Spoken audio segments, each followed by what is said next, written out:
Hai teman-teman, sahabat channel Agus L72. Salam sukses, semangat, dan sehat selalu untuk kalian semua. Ya, hari ini di penghujung minggu, di mana disebut dengan weekend atau malam mingguan atau akhir pekan, bagi kalian semua yang malas untuk bepergian ataupun keluar dari rumah, ada baiknya kita bersantai dan duduk-duduk di depan teras ataupun melakukan inspeksi terhadap bahan-bahan bonsai ataupun bonsai yang kita miliki dan kita tempatkan di sekitar halaman rumah kita. Ya, itulah salah satu bentuk upaya kita betah tinggal di rumah karena ada bonsai-bonsai yang kita program dan kemudian ini menjadi kegiatan yang sangat menyenangkan untuk betah ada di rumah.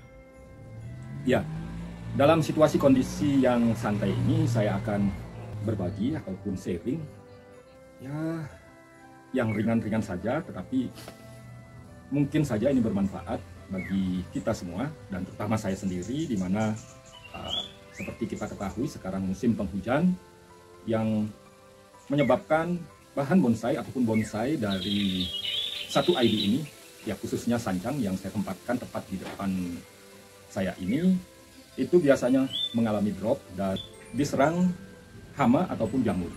Jadi banyak terjadi mati ranting karena disebabkan oleh kondisi tadi. Ya, situasi tersebut bisa terjadi karena kondisi udara itu lembab. Disebabkan karena memang sekarang musim penghujan. Dan kemudian yang bisa menyebabkan mudahnya bonsai ataupun bahan bonsai sancang ini terkena penyakit ataupun mengalami drop, ya bisa disebabkan oleh media tanamnya, di mana banyak sekali dari bonsai-bonsai saya terutama, makanya saya ceritakan ini untuk berbagi pengalaman. Itu biasanya daun-daunnya layu dan rontok, kemudian perantingannya mati yang disebut dengan mati ranting, dan itu sangat mengganggu kondisi dari keseluruhan bonsai. Nah, ini bisa terjadi karena media tanamnya itu tidak sesuai dengan musim. Ya, memang bisa dikatakan bahwa media tanam pasir malang adalah media tanam di segala cuaca, segala musim, karena ya kita ketahui bahwa porositas dan kemudian higienisnya itu sangat dikenal, dan itu merupakan nilai lebih dari pasir malang. Tetapi kita ketahui bahwa pasir malang itu harganya terbilang mahal, sehingga kita mencampur medianya dengan bahan yang lain. Nah, contohnya sekam bakar ataupun sekam yang sudah lapuk, kemudian dengan pupuk kohi kambing, apalagi kalau kohi kambingnya belum difermentasi. Nah, ini yang biasanya banyak sekali menyebabkan kemungkinan tumbuhnya gulma ataupun jamur yang mulai tumbuh di sekitar area media tanamnya. Nah, itu salah satu penyebab juga kondisi dari bonsai sancang kita ini drop. Ya, kemudian ada pula yang sangat penting, yaitu lingkungan. Lingkungan kita di mana kita menempatkan bahan-bahan bonsai ataupun bonsai itu terlalu teduh.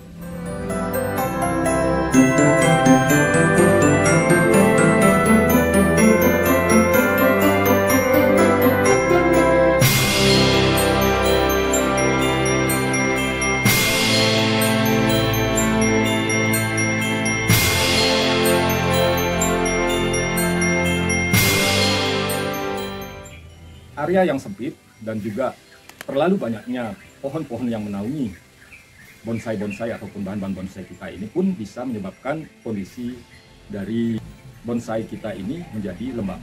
Nah, kalau lembab itu biasanya epidemi dari penyakit itu mulai menjangkiti satu pohon ke pohon yang lainnya, walaupun tidak semua. Jadi dengan situasi seperti ini, ya saya berpikir juga bagaimana cara mengantisipasinya apabila bonsai kita ini belum terkena serangan penyakit yang kita maksud, dan kemudian tindakan preventif ini perlu sekali untuk mencegah dan membuat bahan bonsai kita ataupun bonsai kita tetap subur.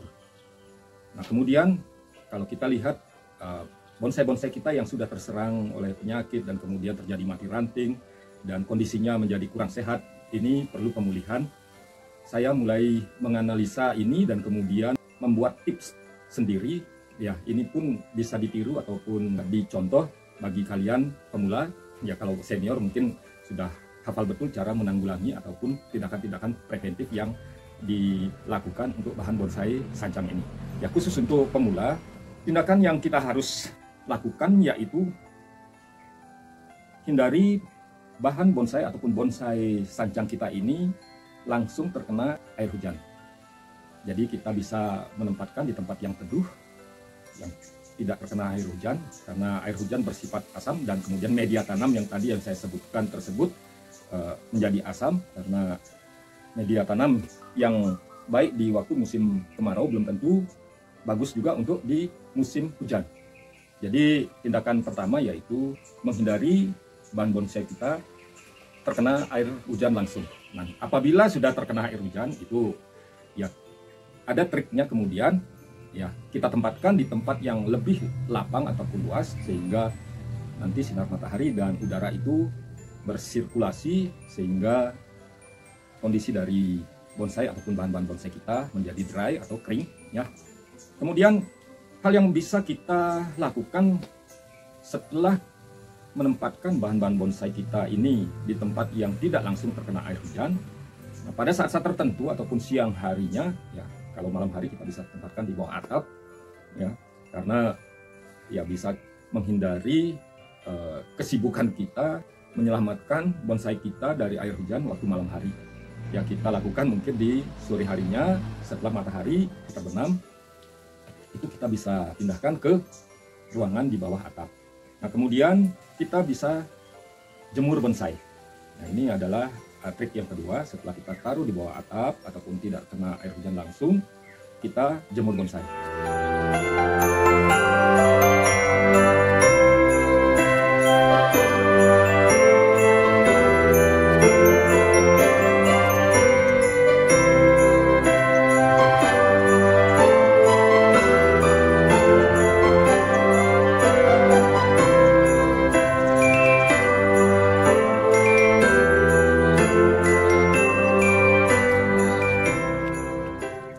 Membicarakan di waktu siang hari, bukan malam hari, karena malam hari tidak mungkin ada matahari. Ya, di siang hari itu kemungkinan matahari bersinar, walaupun di musim penghujan itu kadang-kadang dan mungkin sering juga, walaupun beberapa persen dari sepanjang waktu siang itu ada sinar matahari, yang kita manfaatkan untuk jemur bonsai.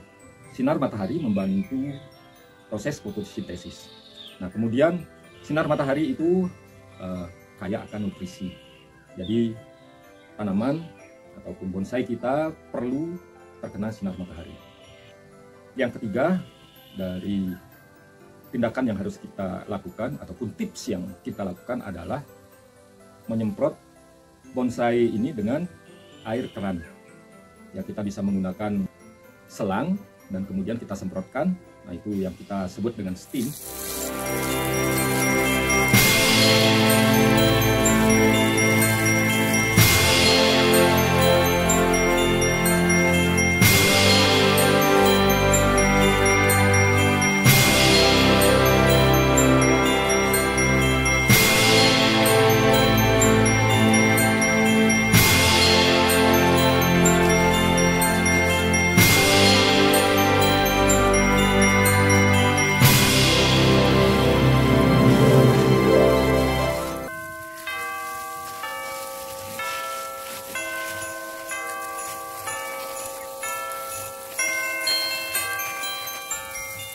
Jadi kita steam bonsai kita ini dengan air keran, ya kita bisa memencet selang dan kemudian menghasilkan semburan yang kuat sehingga bonsai ini bisa disemprot secara merata. Steam ini sangat bermanfaat juga untuk membersihkan seluruh bodi ataupun tubuh dari bonsai, sehingga kalau kita amati adanya kutu-kutu ataupun hama yang hinggap itu bisa terpental keluar. Dan kalau kita sering melakukan steam itu saya bisa mengatakan bahwa hama itu tidak betah lagi ada di bonsai ataupun bahan bonsai kita. Ya, selain memberikan insektisida, jadi preventif untuk mencegah hama ada di bonsai kita ini dengan cara steam. Ya teman-teman, demikian sharing saya di akhir minggu ini. Semoga kalian mendapatkan manfaat ataupun inspirasi dari video ini. Sampai bertemu kembali di kesempatan-kesempatan yang lain. Salam.